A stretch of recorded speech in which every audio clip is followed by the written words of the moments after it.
Hello to everyone, welcome back to my channel. So आज हम start कर रहे हैं some basic concept of chemistry, और मोल कॉन्सेप्ट भी हम इसको बोलते हैं। फिज़िकल केमिस्ट्री का ये चैप्टर है, तो इसको हम आज स्टडी करेंगे। केमिस्ट्री बेसिकली क्या होती है? Study of matter. मैटर क्या है? जो स्पेस को ऑक्यूपाई करते हैं और उनके पास क्या होता है? मास। इसमें classification of states of matter, physical states हम पढ़ेंगे। Solid, liquid, gaseous, plasma and Bose Einstein BE condensate state. Solid atoms closely, जो सॉलिड है उसमें एटम्स जो होते हैं वो क्लोजली पैक्ड होते हैं इस तरह से। तो इसमें फोर्स ऑफ अट्रैक्शन बहुत ज़्यादा होगी। फोर्स ऑफ ट्रैक्शन हाई,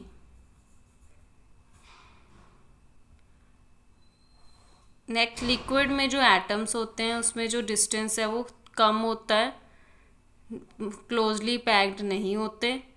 और गैशियस में बहुत ज़्यादा दूर दूर एटम्स होते हैं, डिस्टेंस बहुत ज़्यादा होता है।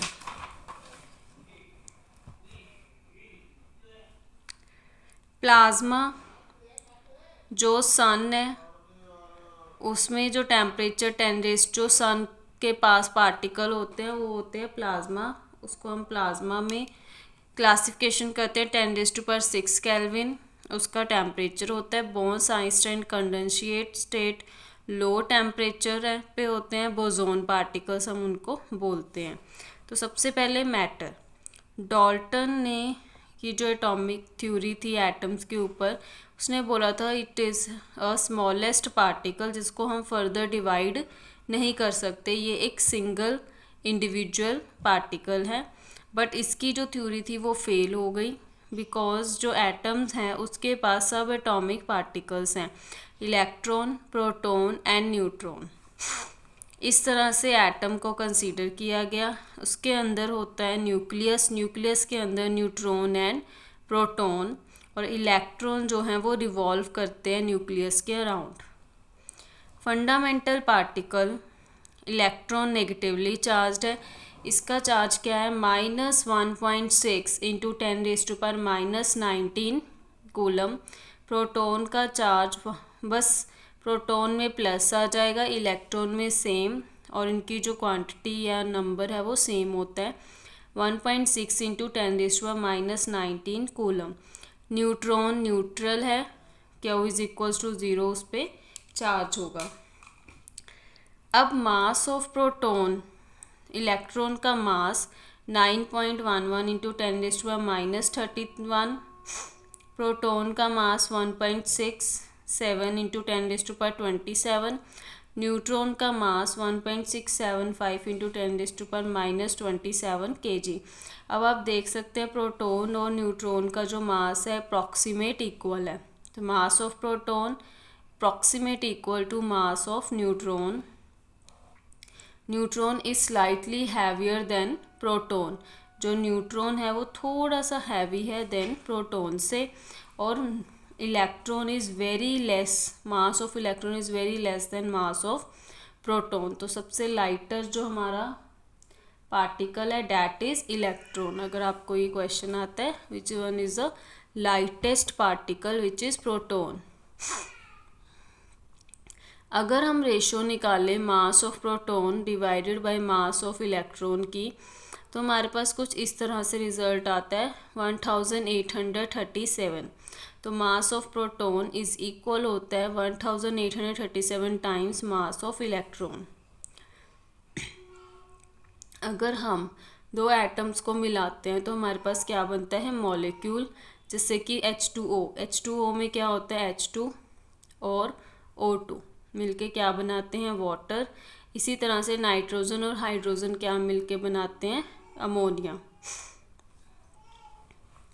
Classification, chemical classification of matter, pure substance, mixture. Element जो होते हैं वो प्योर सब्सटेंस है, इसमें सेम टाइप के एटम प्रेजेंट होते हैं, hydrogen, nitrogen and oxygen. Compound more than one type of atom होते हैं, जिसमें जैसे कि वाटर, कार्बन डाइऑक्साइड। मिक्सचर है, होमोजीनियस होता है, हेट्रोजीनियस होता है। सिग्निफिकेंट होमोजीनियस मिक्सचर और हेट्रोजीनियस। होमोजीनियस में जिसमें अगर हम फॉर एग्जांपल सॉल्ट डाल रहे हैं वाटर में, वो अच्छी तरह से डिज़ोल्व हो जाएगा, हमें सॉल्ट अलग से नहीं दिखाई दे रहा है, डैट इज़ होमोजीनियस मिक्सचर। अगर हम सैंड डालते हैं वाटर में तो हमें सैंड जो है वो दिखती है, विजिबल होती है, डिज़ोल्व नहीं होती sand, so this is a heterogeneous. इसकी बाउंड्रीज अलग अलग दिख रही हों, विजिबल हों, that is heterogeneous. Significant figure rule. अब सिग्निफिकेंट फिगर हमने देखनी है कि जैसे हमारे पास कोई नंबर है, significant figure, all non zero digits are significant. अगर इस तरह से नंबर है, डेसिमल है, बीच में नहीं है, उसका हमें कुछ लेना देना नहीं है। जितने भी नॉन ज़ीरो नंबर्स होंगे वो क्या होंगे, सिग्निफिकेंट फिगर। और अगर ज़ीरो नंबर के आगे लगा हुआ है तो उसको हम सिग्निफिकेंट फिगर में काउंट नहीं करेंगे। तो अगर हम बोलें 0.03, इसमें 1 ही सिग्निफिकेंट फिगर है। Next, zeros between two non zero digits are significant. अगर दो नॉन ज़ीरो डिजिट के बीच में ज़ीरो है तो वो सिग्निफिकेंट होगी। इसका क्या नंबर आएगा, 4। Zeros at the end or right of a number are significant provided they are on the right side of the decimal। कि अगर ज़ीरो को हम सिग्निफिकेंट नंबर मान रहे हैं तो वो फिगर के नॉन ज़ीरो डिजिट के राइट साइड पे होना चाहिए। अब exact number have an infinite number of significant figure, कि कोई भी एग्जैक्ट नंबर है, सपोज हमारे पास 4 है, तो इसमें इनफाइनाइट सिग्निफिकेंट फिगर्स होंगी, क्योंकि हम इसको लिख सकते हैं 4.0, 4.00, 4.00, मतलब हम 4 पॉइंट लगा के उसके आगे जितने मर्जी ज़ीरोस लगा सकते हैं। तो इसमें सिग्निफिकेंट फिगर कितने हैं, इनफाइनाइट। उसके बाद एलिमेंट है हमारे पास हाइड्रोजन।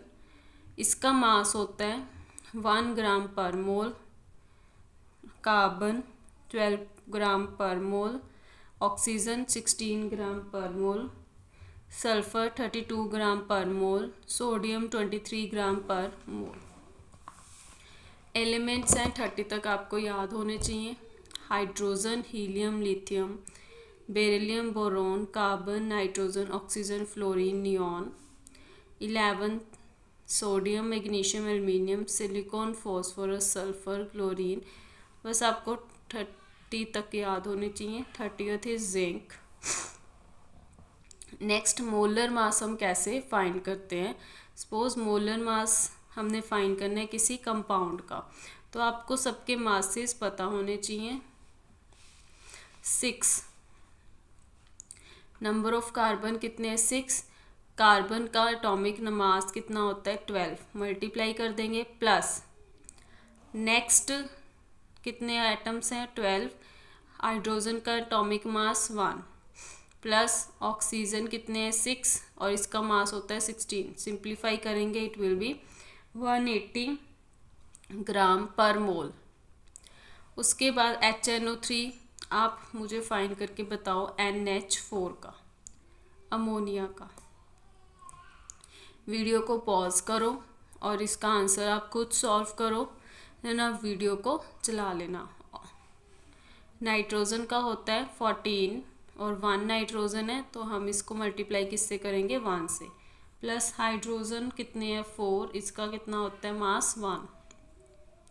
14 1 ज़ा 14, 4 1 ज़ा 4, 14 प्लस 4 इज़ 18, तो इसका आंसर आ गया 18 ग्राम पर मोल।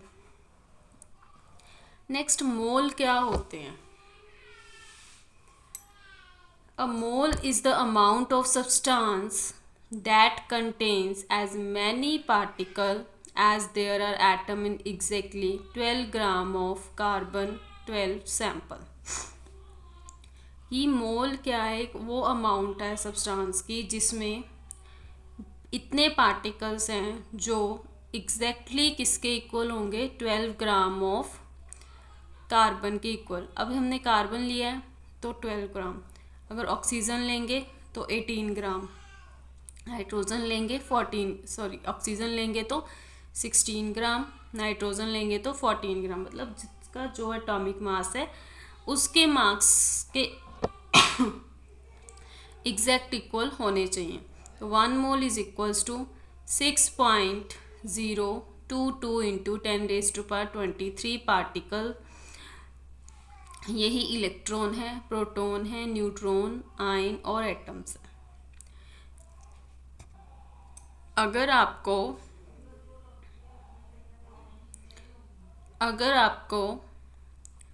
क्वेश्चन में आता है इलेक्ट्रॉन्स फाइंड करो, पार्टिकल्स फाइंड करो, तो आपने इसमें इतने पार्टिकल्स होते हैं, इतने न्यूट्रॉन होते हैं, इतने आयंस होते हैं, ये ध्यान में रखना है।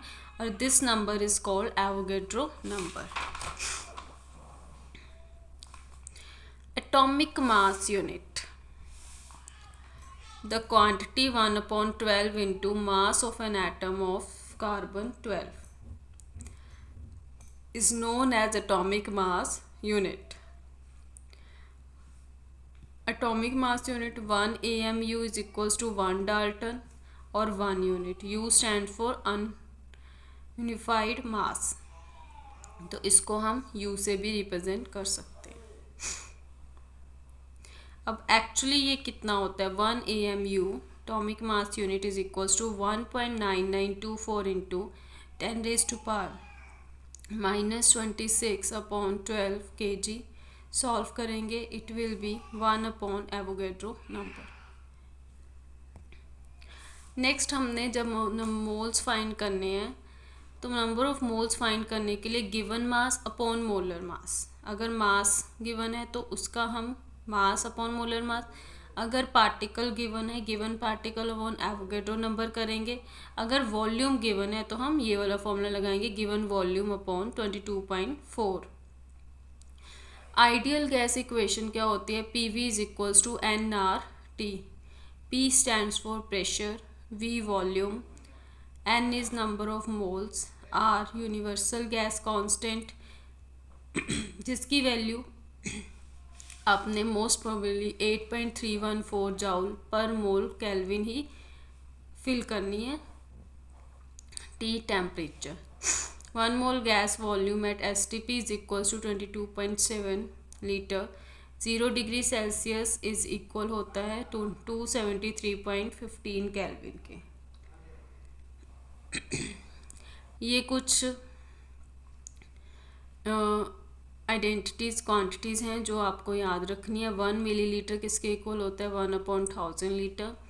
1 millilitre also equal to 1 centimetre cube. 1 litre is equals to 1 decametre cube. 1 metre cube is equals to 10 cube और 1000 litre. Next is concentration terms. अगर वेट बाय वेट परसेंट है, वेट ऑफ सॉल्यूट लेंगे upon weight of solution into 100।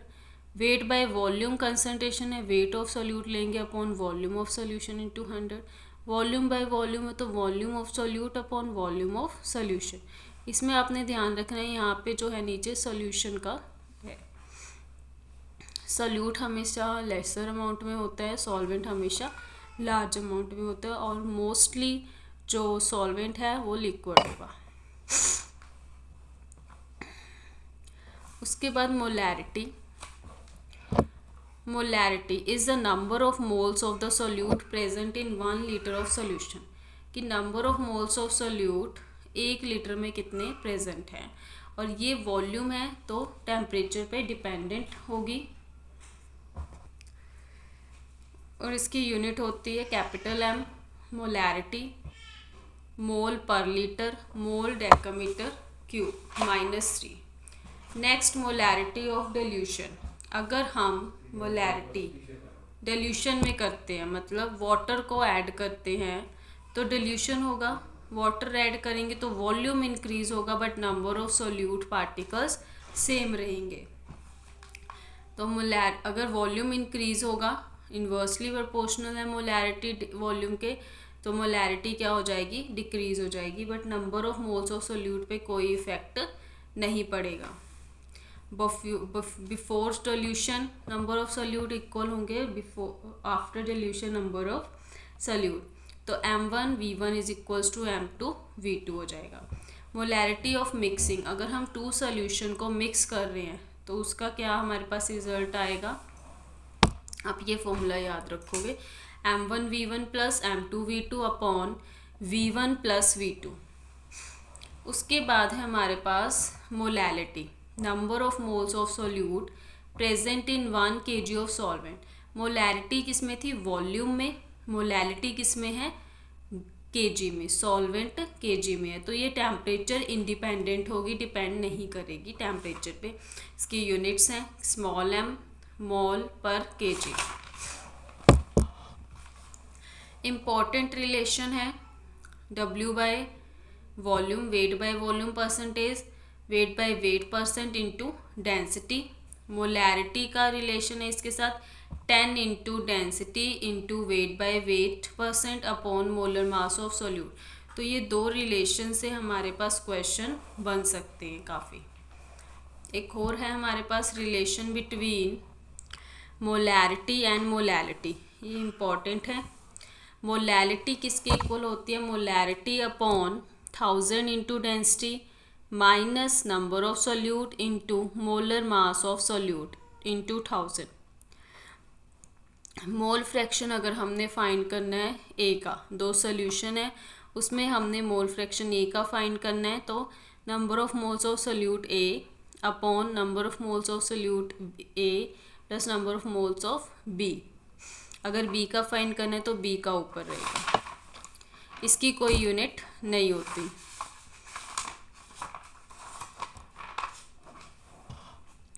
Parts पर million में सिर्फ ये आ जाएगा 10⁻6 से मल्टीप्लाई होगा।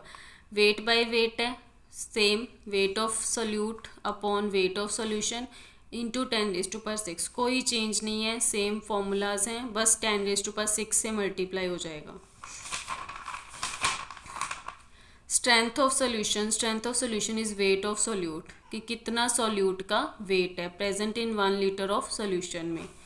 एम्पिरिकल फॉर्मूला में क्या होता है, जो सिंपलेस्ट रेशो होगी, जैसे हम लिखते हैं C6H12O6, इसको कट करके हमारे पास सिंपलेस्ट रेशो आ गई, that is called empirical formula. Molecular formula जो हमारे पास प्रॉपर पूरा होता है उसको हम बोलते हैं मोलिकुलर फॉर्मूला।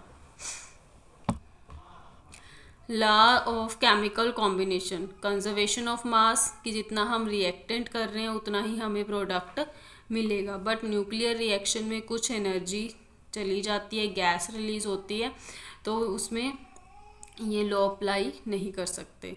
मल्टीपल प्रपोर्शन जैसे कि SO2 SO3, law of definite proportion में रेशोज होगी, गेलुसिक लॉ, कांस्टेंट होगा प्रेशर, वॉल्यूम और temperature, pressure is directly proportional to temperature, volume क्या होगा कांस्टेंट। एवोगैड्रो लॉ है हमारे पास, at constant temperature and pressure पे कांस्टेंट होता है, equal volume of gases must contain equal number of molecules.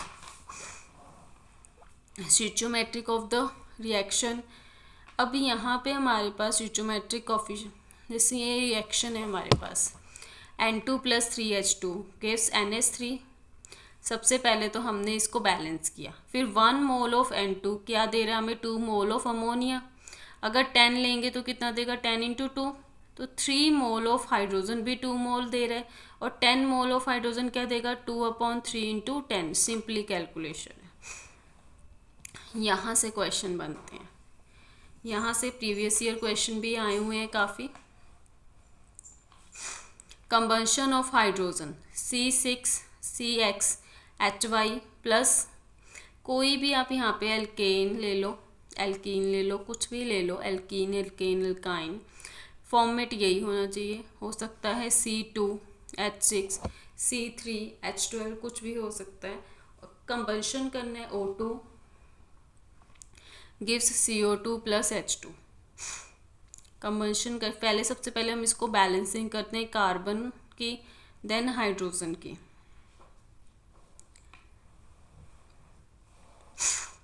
Mole mole analyse